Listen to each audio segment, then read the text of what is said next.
dan ku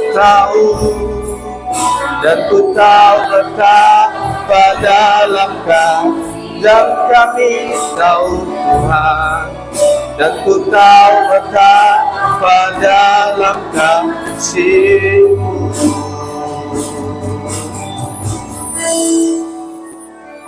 Jemaat silakan duduk. Kita bersatu di dalam doa. Kami berterima kasih buat pagi hari ini, cinta-Mu yang sudah Kau buktikan kepada kami. Bapa, hamba-Mu mau menyampaikan isi hati-Mu. Biarlah setiap firman yang waktu hamba sampaikan melalui khotbah pagi hari ini, Bapak Ibu jemaat Tuhan diberkati. Kata demi kata akan memberikan kekuatan buat Bapak Ibu, sehingga setiap kata-kata yang hamba sampaikan diberkati, diurapi Tuhan. Terpujilah nama-Mu Tuhanku, di dalam nama Yesus kami berdoa. Haleluya. Amin. Iya, shalom. Ya, selamat pagi Bapak Ibu saudara-saudari, apa kabarnya? Iya, terpuji nama Tuhan. Pagi hari ini kita bisa kembali lagi untuk merenungkan firman Tuhan. Mari kita membuka Alkitab kita. Saya akan membahas satu kitab, 2 Samuel pasal pertama sampai pasal 24. Tapi kita akan baca menjadi bacaan yang akan membuat keseluruhan kitab ini untuk saya khotbahkan bagi Bapak Ibu. Jadi kita buka dari pasal 7 ayat 9. 2 Samuel pasal 7 ayat 9 sampai 17. Bacaan kita. Nanti kalau Bapak Ibu mau lanjut baca di rumah silakan. Jadi saya membacakan firman Tuhan ini, kita berganti-gantian. Saya ayat yang ke-9, Bapak Ibu ayat yang ke-10.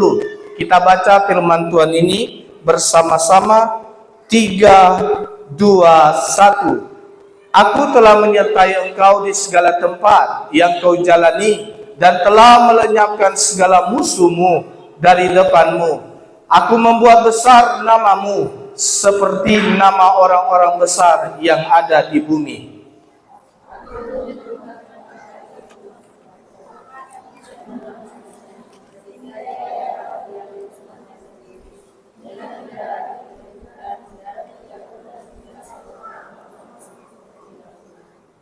Sejak aku mengangkat hakim-hakim atas umatku Israel, aku mengaruniakan keamanan kepadamu daripada semua musuhmu. Juga diberitahukan Tuhan kepadamu, Tuhan akan memberikan keturunan kepadamu.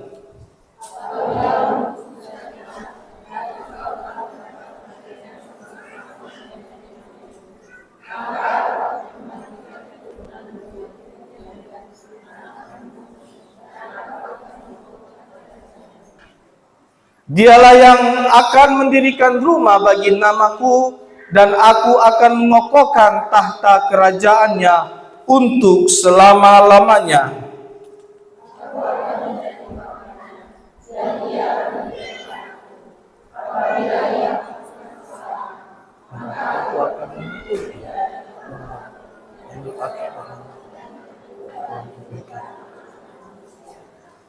Tetapi kasih setiaku tidak akan hilang daripadanya, seperti yang kuhilangkan daripada Saul, yang telah kujauhkan dari hadapanmu.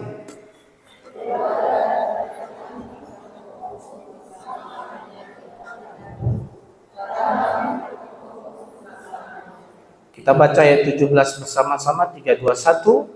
Tempat seperti perkataan ini dapat seperti penglihatan Nathan berbicara kepada Daud. Terima kasih Bapak Ibu Saudara-saudari. Tema yang saya berikan untuk kita renungkan bersama-sama dari satu kitab 2 Samuel ini, pasal pertama sampai ayat yang ke-24. Ayat ini berjumlah 695 ayat. Jadi 5 ayat lagi pas genap 700, 305 lagi pas 1000 ayat. Bapak Ibu saudara-saudari, kita baca tema khotbah pagi hari ini bersama-sama. 321, kasih dan keadilan Allah yang Maha Kuasa. Amin. Ya Bapak Ibu saudara-saudari, pagi hari ini mungkin agak berbeda. Amin. Ya, biasanya saya khotbah 1 ayat saja, atau belasan atau 20 ayat. Ini 695 ayat dan 24 pasal. Kalau di kuliah ini bisa makan waktu 3 atau 4 kali pertemuan, berarti hampir 8 jam. Dalam khotbah saya mau singkatkan ini 20 sampai 30 menit saja. Biarlah Bapak Ibu bisa bertahan di tempat duduk masing-masing. Amin. Ya, Bapak Ibu saudara-saudari, kalau bicara tentang kasih dan keadilan Allah yang Maha Kuasa, kita melihat dari pembacaan tadi bahwa kasih dan keadilan Allah yang Maha Kuasa dalam cerita ini, dalam 1 kitab 2 Samuel ini, semuanya membahas tentang Daud. What is the David? Siapa itu sebenarnya Daud? Mengapa dia raja yang paling berbeda dari raja-raja sebelumnya? Saul raja juga, David atau Daud itu juga raja, apalagi beda.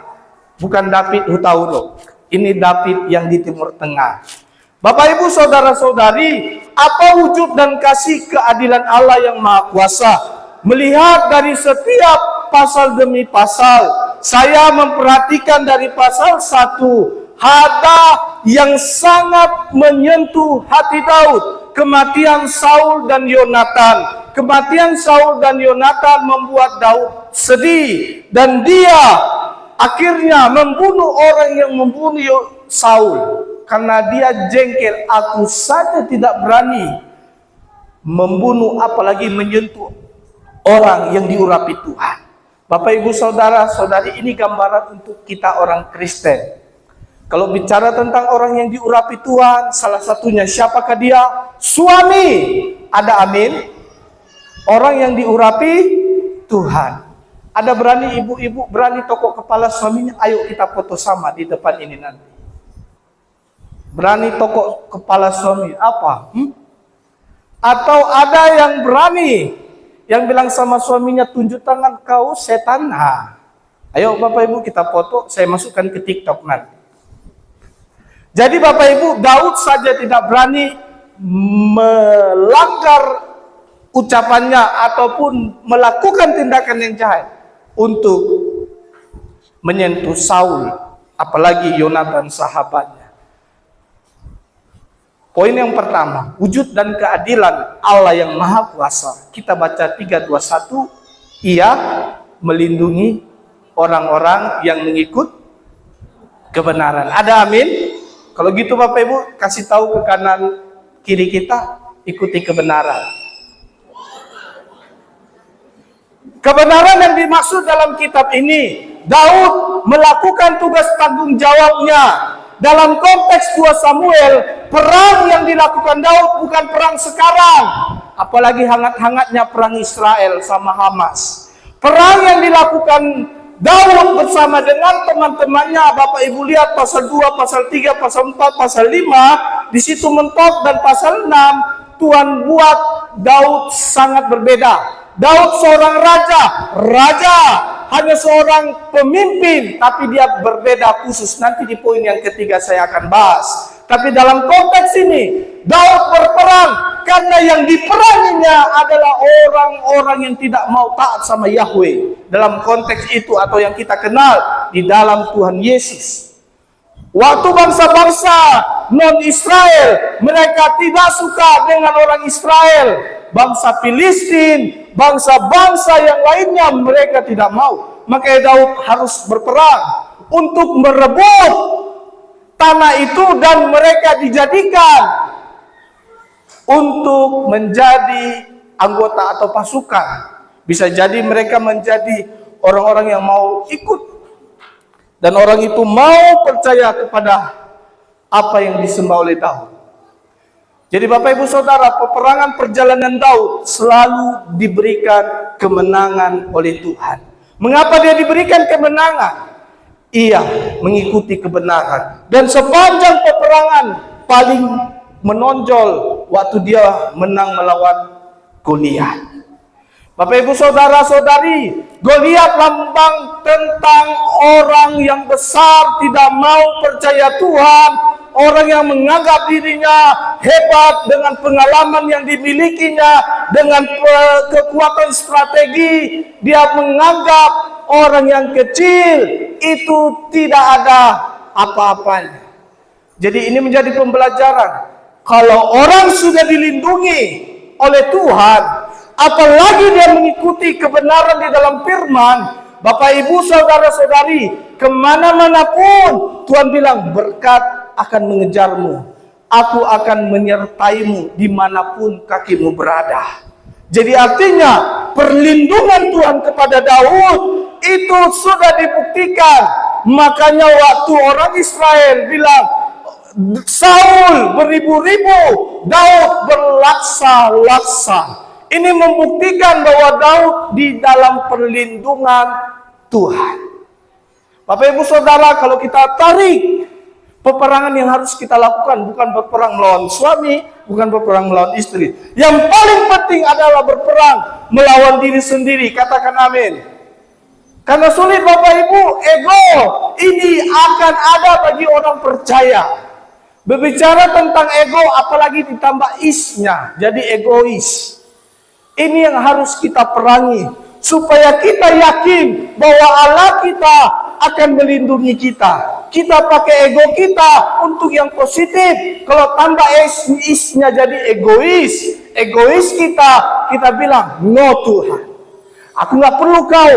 Aku bisa dengan kemampuanku. Aku bisa dengan pengalamanku. Bapak Ibu Saudara, Daud di dalam pasal kedua, dia mengalami pernah kesulitan dan dia melihat bagaimana Tuhan sedang memproses Daud. Karena Daud dikejar-kejar oleh Saul.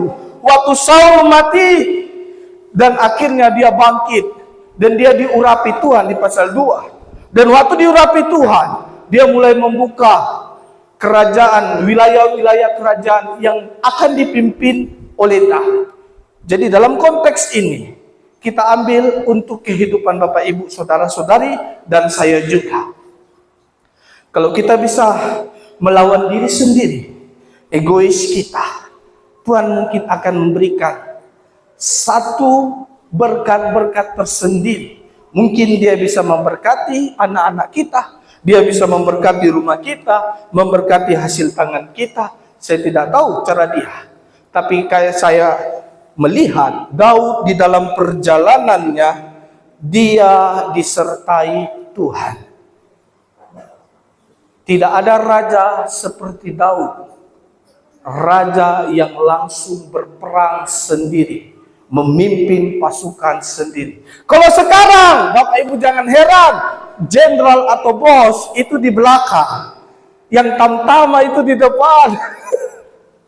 Tapi Daud, waktu dia menjadi seorang raja, dia memimpin pasukan perang. Dalam konteks ini kita melihat Daud gambaran tipologinya Kristus. Kita tidak melihat nanti di poin pertama ini dosanya. Ada dosa Daud. Dan itu bukan menjadi contoh yang harus kita ikuti. Karena nanti ibu-ibu nggak setuju. Amin Bu? Karena Daud punya istri 10 lebih, gundik 10. Jadi dalam konteks ini, pernikahan dari satu, sebenarnya Tuhan gak izinkan. Cuma Daud agak nakal. Saya bilang, biasa seorang raja lihat wanita cantik, masuk. Itu dosanya. Nanti kita akan masuk ke dalam poin kedua spesifiknya. Tapi waktu mengikuti kebenaran, orang-orang yang ada di sekitar Daud juga merasakan kemenangan. Bapak Ibu, berarti waktu ada ibu yang mau ikut kebenaran firman, orang-orang di sekitarmu pasti akan dilindungi. Orang-orang di sekitarmu pasti akan merasakan bagaimana penyertaan Tuhan atas keluargamu. Dan itu janji Tuhan. Dan waktu kita melihat perjalanan Daud, mereka diberikan Tuhan orang-orang yang di tengah jalan, yang sudah kenal nama Daud. Ada yang kasih makanan, ada yang kasih minuman, ada yang kasih bantuan emas dan perak, dan ada yang kasih semua kebutuhan untuk pasukan-pasukan Daud. Jadi Bapak Ibu Saudara-saudari, dalam konteks Daud berperang itu berbeda dengan konteks sekarang. Karena saya kemarin ada sharing dengan jemaat, saya tidak sebut namanya. Israel sekarang bukan Israel zaman Alkitab dulu. Karena Israel sekarang sudah menolak Yesus sebagai Tuhan. Jadi Israel yang ada di sana itu adalah Israel Zinois. Mereka tidak mau percaya Tuhan Yesus. Dan mereka hanya mau percaya dengan Allah Yahweh. Padahal Allah sendiri sudah datang. Makanya waktu Yesus bilang, aku akan membangun bait Allah ini dalam waktu 3 hari. Orang-orang ahli Taurat Farisi tidak mau percaya. Jadi orang-orang Israel yang sekarang ini itu orang-orang yang menolak Tuhan. Tapi ada sebagian yang percaya. Kebanyakan banyak menolak Tuhan. Jadi Pak Gembala, siapakah Israel yang sejati? Israel sejati adalah Israel yang percaya sama Dia. Jadi Bapak Ibu Saudari, kenapa tanah itu selalu diberkati? Kalau perang tidak ada, kenapa perang? Tanah itu yang disebut tanah perjanjian, tapi orangnya bukan orang-orang perjanjian. Amin. Jadi kitalah orang-orang perjanjian. Melalui siapa? Abraham. Tuhan berkata, waktu engkau orang percaya, engkau bertobat menerima Yesus, engkau disebut keturunan Abraham. Jadi waktu zaman Israel, Abraham dijanjikan Tuhan, keturunanmu akan seperti bintang di langit dan seperti pasir di pantai atau di laut. Dan itu janjinya digenapi, tapi bukan di tanah perjanjian. Mereka banyak di tanah penindasan, Mesir. Jadi Bapak Ibu Saudara-saudari, saya sedikit menyimpang ke konteks Israel, karena Israel yang sekarang sudah tutup waktu zaman Yesus. Makanya Tuhan Yesus bilang, jadikanlah bangsa menjadi muridku. Dan bangsa-bangsa yang dulu berserakan, mereka akan kembali nanti. Saya tidak tahu kapan, mungkin nanti akhir zaman. Dan Bapak Ibu juga akan masuk ke dalam Yerusalem yang baru. Bukan Yerusalem yang sekarang, mungkin lagi hancur. Yerusalem yang baru adalah Yerusalem gambaran surga. Jadi artinya dalam konteks Daud, Daud mewarisi satu perjanjian yang kekal, yang kita sudah baca di pasal 7, bahwa nanti keturunanmu akan menjadi keturunan yang kekal. Itu digambarkan Yesus. Jadi artinya orang yang mau di dalam perlindungan Tuhan Yesus Kristus, orang ini harus rajin dan mengikuti kebenaran yang ditulis di dalam Alkitab. Bapak Ibu, kalau ada lihat status di WA, saya ada posting sola scriptura, hanya Alkitab, kebenaran yang sejati. Amin. Jadi Bapak Ibu Saudara-saudari, bagaimana bacaan Alkitab hari ini?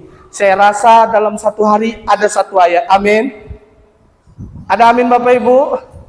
Kurang kencang yang ini. Ada amin? Ya. Bapak Ibu Saudara-saudari, Alkitab itu menjadi kebutuhan rohani kita. Mengapa saya bilang, saya merasakan sendiri, waktu ada doa khusus, saya tidak sebut apa doa khususnya. Doa khusus saya hanya baca Alkitab. Serasa kayak kenyang. Betul. Dan Bu Gembala bilang, enggak lapar kah? Enggak.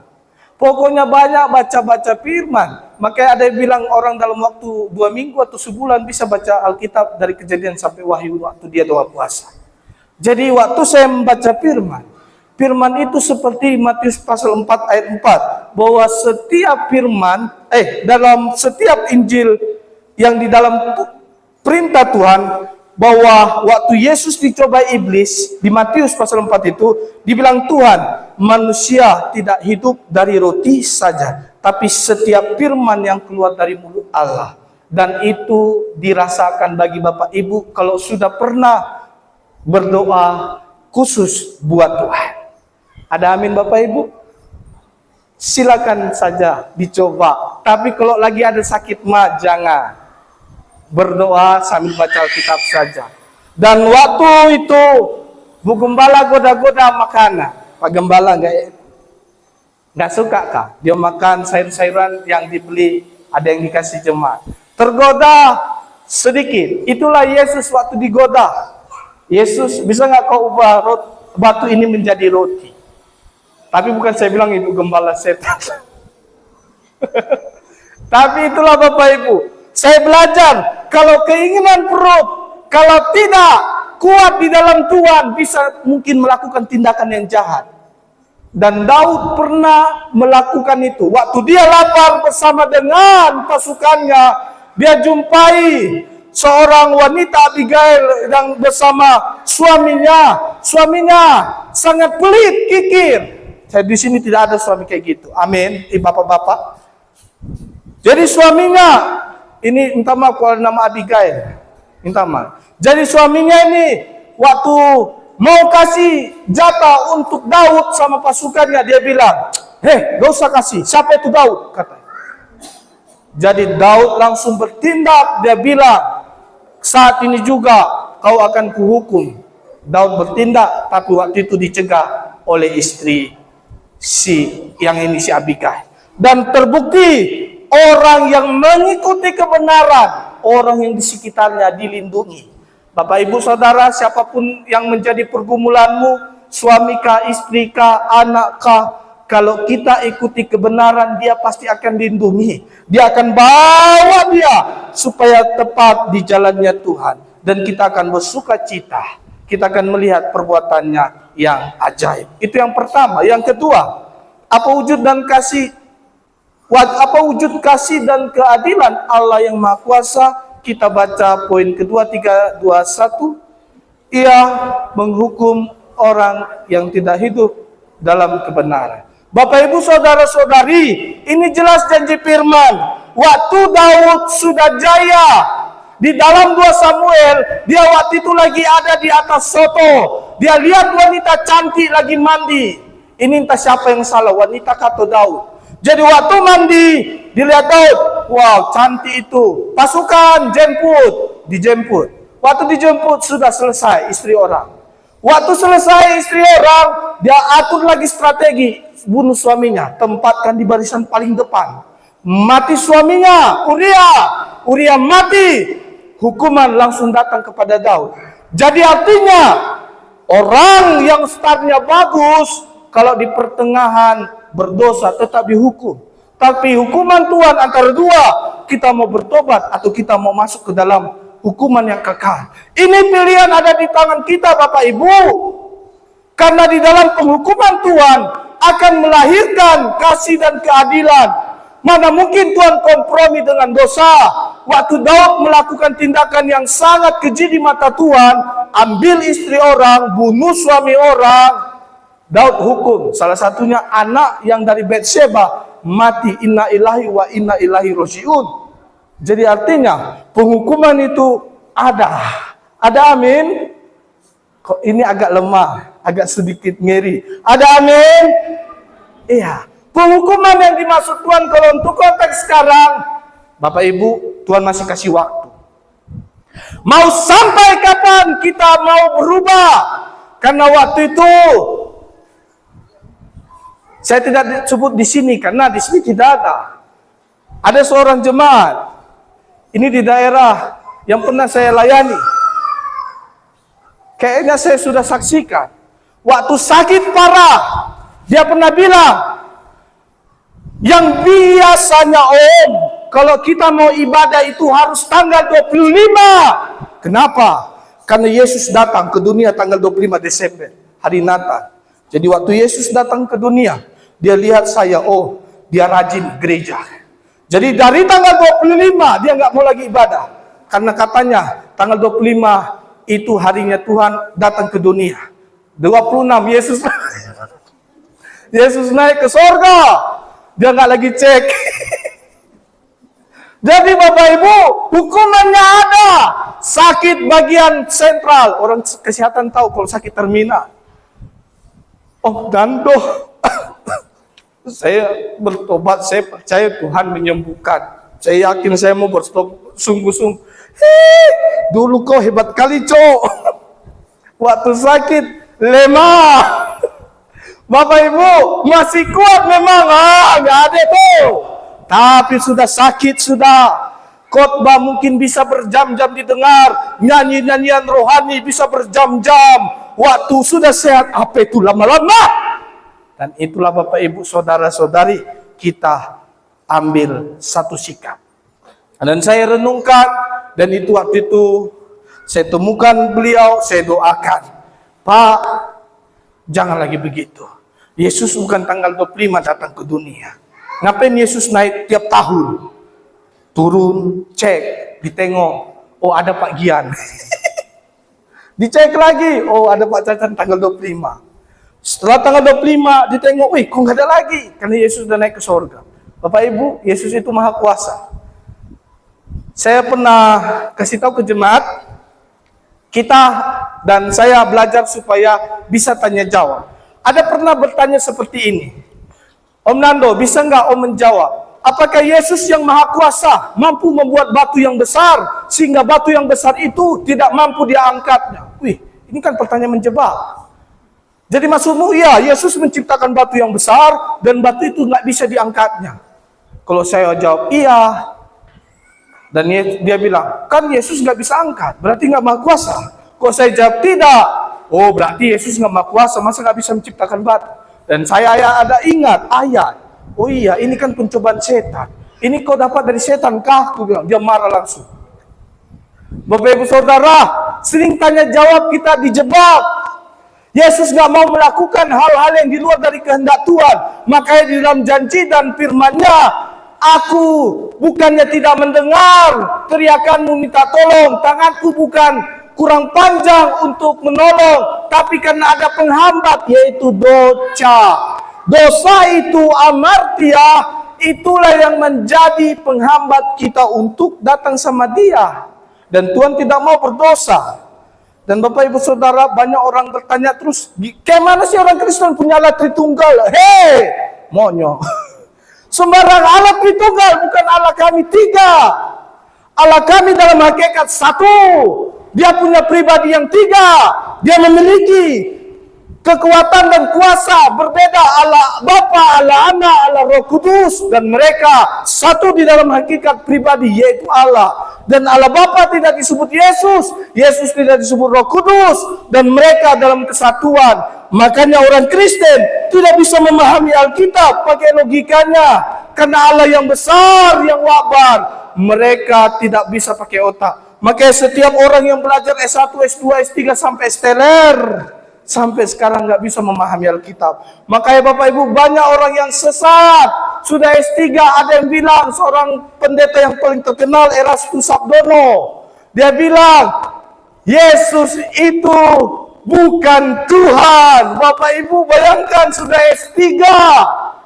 Wow, mudah-mudahan di sini tidak ada jemaat Tuhan di sini. Amin. Ya betul Pak Gempar, Yesus itu bukan Tuhan, dia hanya utusan. Sudah sama kita saksi Yehova. Kalau kita tidak hidup di dalam kebenaran, hukuman menjadi bagian kita.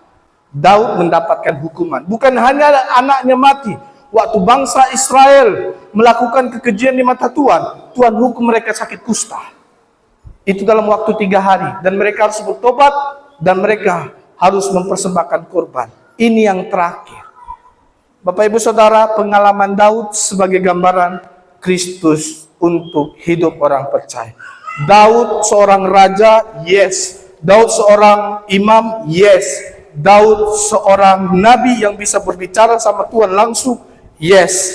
Dan ini atribut yang dimiliki Daud sama dengan yang dimiliki Yesus. Yesus raja, iya. Yesus imam, iya. Yesus nabi, iya.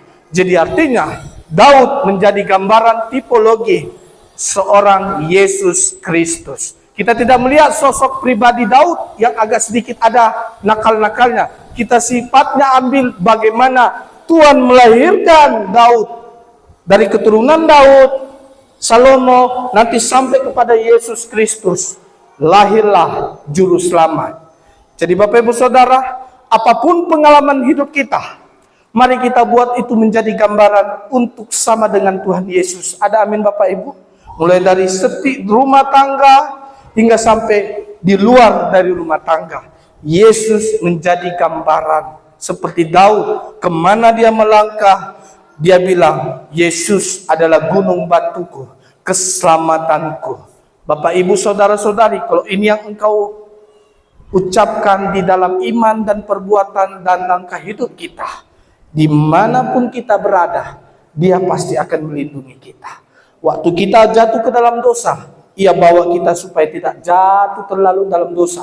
Dia bawa kita supaya bisa menikmati bagaimana Tuhan memberikan keadilannya. Dia hukum kita karena dia sayang. Karena nggak mungkin di sini ada bapak ibu yang anaknya salah langsung dibilang, oh adik salah, pukul lagi deh, pukul, tunggu. Nggak mungkin. Yesus memang menghukum. Dan hukumannya itu karena seorang bapak dengan anak. Dan biarlah Bapak Ibu Saudara-saudari belajar dari kitab Samuel ini, gambaran tipologi Yesus Kristus yang menyertai perjalanan Daud di dalam peperangannya, yang melawan bangsa-bangsa yang tidak mau mengenal Tuhan, memberikan kekuatan buat kita. Egois kita, diri sendiri, kita perangi supaya segambar dan serupa dengan Dia. Kita melihat bagaimana pertolongan dan penyertaan Dia untuk memberikan kehidupan dari hari ini hingga sampai besok atau selamanya. Dia menjamin kita dan dia melindungi kita. Dia menyertai kita. Kalau Tuhan sudah menyertaimu Bapak Ibu, siapa yang berani mengambilnya? Iblis setan saja minta izin sama Tuhan. Tuhan, aku mau hukum Ayub. Lepaskan pagar pelindungmu. Jadi artinya, Bapak Ibu di tempat ini, kalau engkau sudah di dalam Tuhan, Tuhan melindungimu. Jadi kalau ada setan-setan yang harus takut, bukan kita yang takut sama setan. Ada amin? Kayak ini pelan kali. Ada amin? Itu jaminan Pak. Makanya orang-orang kalau tidak mau baca kitab Ayub, mereka akan takut sama setan. Ada setan, oh setan. Padahal harusnya setan yang takut sama kita. Karena setan saja minta izin sama Ayub. Yuk, aku mau cobai kau loh. Aku minta izin sama bosmu di atas. Dan terbukti Bapak Ibu, Tuhan izinkan Ayub dikerjai setan. Tapi kalau Tuhan bilang cukup, Tuhan memberkati. Biarlah itu menjadi kekuatan kita. Kalau perlindungannya Ayub dilindungi, Daud dilindungi, apalagi Bapak Ibu yang hadir pagi hari ini, dilindungi Tuhan senantiasa. Mari kita berdoa. Kami bersyukur dan berterima kasih. Engkau senantiasa memelihara setiap kehidupan kami. Kalau Tuhan memberkati dan menyertai di dalam langkah hidup kami, kami percaya perlindungan-Mu sempurna.